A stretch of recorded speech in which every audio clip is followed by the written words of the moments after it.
আজকে আমাদের আপসহীন দেশনেত্রী মরহুমা বেগম খালেদা জিয়ার ৮২তম জন্মদিন।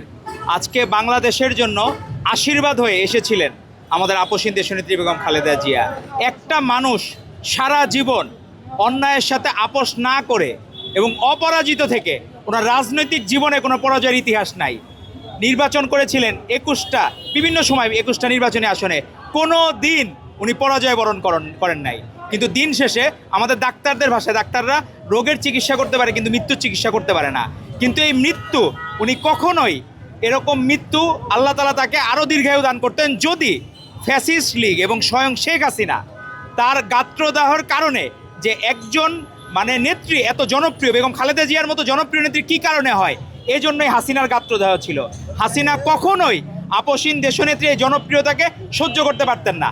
হাসিনাকে নিয়ে আজও মানুষজন গালি দেয় এবং সারা জীবন গালি দিয়ে যাবে, কিন্তু ম্যাডামকে নিয়ে আমি আজ পর্যন্ত কারো মুখে, এবং ম্যাডামের যে জানাজা ধারণা করা হয় পৃথিবীর ইতিহাসে এত সর্ববৃহৎ জানাজা কারো হয়েছে কিনা, এরকম রাজকপাল, রাজভাগ্য এরকম কারো কপালে হয় না যেটা ম্যাডাম হয়েছিলেন।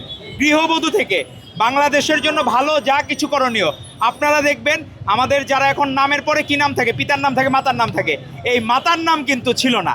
এই মাতার নাম সংযোজন করেছিলেন আপসহীন দেশনেত্রী বেগম খালেদা জিয়া। সারা বাংলাদেশের নারীদেরকে সম্মানিত করার জন্য বেগম খালেদা জিয়া দিনরাত পরিশ্রম করে গেছেন। ওনার ইতিহাস আছে, একদিনে উনি ৪২টা জায়গায় পথসভা করেছিলেন একদিনে।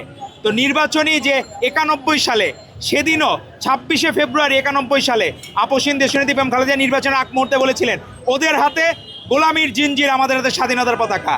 উনি শেষ পর্যন্ত বাংলাদেশের পতাকা বহন করে জীবন দিয়ে দিয়েছেন, কিন্তু এক মুহূর্তের জন্য আপোষ করেন নাই।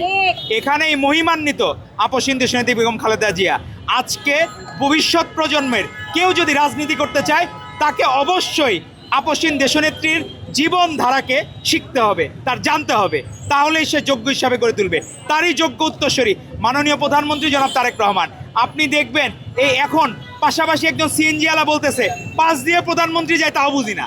তো আগে যে ছিল মনে হইতো যে ১০০ হাত দূরে থাকুন, কারণ হাসিনা সাধারণ জনগণকে ভয় পাইতো, কিন্তু সাধারণ জনগণের বন্ধু হিসাবে আমাদের মাননীয় প্রধানমন্ত্রী ঠিকই জিয়াউর রহমান এবং বেগম খালেদা জিয়ার যোগ্য উত্তরসূরি হিসাবে তিনি ঠিকই মানুষকে আপন করে নিচ্ছেন, কাছে যাচ্ছেন, মানুষের সুখ দুঃখের কথা শুনছেন।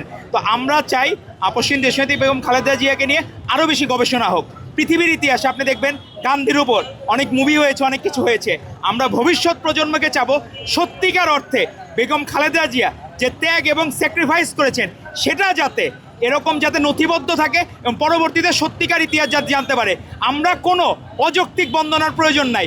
সত্যিকার অর্থে ম্যাডাম যেরকম ছিলেন তাকে সেটুকুই মহিমান্বিত করলে তার ধারে কাছে, শেখ মুজিব বলেন, হাসিনা তো পুরোপুরি বিপরীত ক্যারেক্টার, কেউ তার ধারে কাছে যাইতে পারবেন না, কারণ এই জীবনটাকে নিয়েছিলেন এমন জীবন, তুমি করিবে গঠন, মরণে হাসিবে তুমি, কাঁদিবে ভুবন।